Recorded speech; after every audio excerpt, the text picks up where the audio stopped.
Hello again, I'm Anthony Newgrosh. Thanks for joining us, and today I'm delighted to welcome Andrew Levene, Head of our Property Tax here. Hi Andrew. Hi Anthony. So we've previously talked about demergers as a whole, but Andrew, today I wanted to focus on property demergers. What sort of property demergers do you tend to get involved with? Okay, well the classic case is where somebody set up a property company, bought a load of properties, and he or she dies and leaves the company to their children. Yeah. And then you find that the children either don't get on, or they've got different ideas about what they want to do with the company, or sometimes there's no animosity at all. Yeah. They just want to go their separate ways, split it up between the families. And so in that situation, that's when we consider a demerger, to split the goodies out between them. The other classic situation I see is where you have a successful trading company where it's generating a lot of cash, and the trading company has reinvested the money into properties, and then it gets to a point where either for commercial reasons or for tax reasons, you want to split out the properties and the trading business. So again, that we'd look at a demerger in order to do that. And what are the particular issues that arise when we're talking about property demergers as opposed to demergers of, say, trading businesses that I previously talked about with Sam? Okay, well, there's various differences. The one difference is that I think in your previous demerger session you talked a little bit about statutory demergers, and to do a statutory demerger, one of the conditions is you've got to be a trading company. And the problem is, if you have a property investment company, that is not trading. So we wouldn't be able to do a statutory demerger. We'd have to look at other forms of demerger, which could be a capital reduction demerger or a liquidation demerger.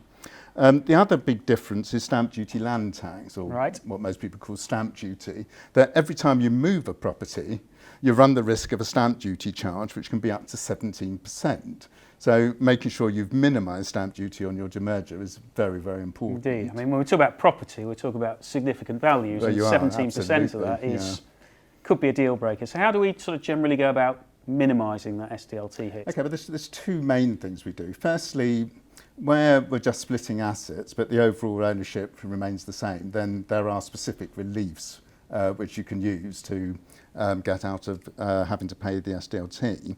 But if you're partitioning property where the ownership doesn't stay the same, then we tend to use a technique called distribution in specie, which is where we're distributing a property without consideration being given. And a distribution in specie can be done without stamp duty land tax, without SDLT. Okay. So Andrew, tell us about your favourite demerger case. My favourite demerger of all time. I had two brothers, and they had inherited from their parents a property investment and development company, and we called them A and B, and I was acting for brother B, and brother A was the one that actually ran the company, and he actually had a controlling stake, and so my brother was a non-controlling shareholder, and he was very unhappy with the way his brother was running the company, the direction he was taking in it. So he wanted to do a split. He wanted to take some of the properties and go his own way.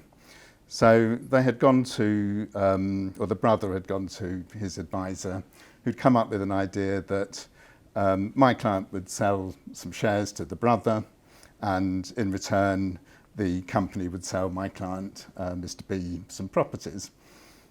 That's fine, I mean it worked and as far as it went, but my client had capital gains on selling his shares, the company had capital gains on selling the properties, my client had stamp duty on buying the properties, and the other brother had stamp duty on buying the shares. So it wasn't really the most tax efficient way to do it. So I said to my client, well, why don't you do a demerger? Perfectly sensible to me. So I wrote to the other brother's advisor and explained what I was trying to do, and why I thought a demerger would be a good idea. So he then wrote back and gave me 101 reasons why we couldn't possibly do a demerger. So I was looking there, scratching my head, and this is not right. I mean, I can't see any logic to what he's saying. So I wrote him another email, get the same flow of invective back.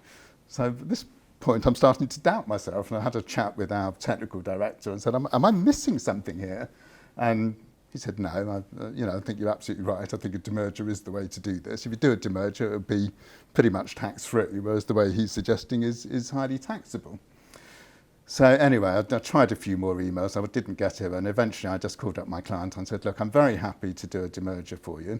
And my client said, yes, look, my brother wants to do a demerger as well. He realises it makes sense. I said, okay, well, if you want to do a demerger, your brother's going to have to get rid of his advisor. And to cut a long story short, that's what happened. And then he got another firm involved and we just sort of proceeded to do the demerger. And everyone was very happy because we achieved it pretty much without tax. So it's tax efficient. Also, we should add, we can go for clearance to get comfort that we are going to achieve what we hope to achieve. That gives you the added comfort that it's all tax-free and works in the way it's supposed to. Not only is there a clearance, in fact, Andrew, it's sometimes possible to get a base lift uplift. And what do we mean by that? The base cost for capital gains tax purposes is taken not to be the original cost of the property, but its market value at the time you do the demerger. Is that correct? Yeah, absolutely. And we factored that into this particular case. And the important thing is, of course, the base cost uplift is tax-free.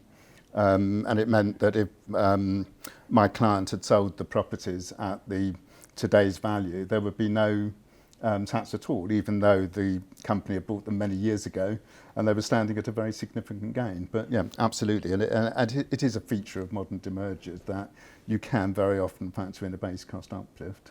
Sounds too good to be true, really, Andrew, but you're absolutely right. We can get this base lift uplift as long as we can show broadly that what we're doing is for bona fide commercial reasons and not the avoidance of tax. Yeah, I mean, I thought it was too good to be true. When they first changed the rules on demergers, it did seem too good to be true, but this is actually confirmed in HMRC's guidance. So what's the moral of the story here, Andrew?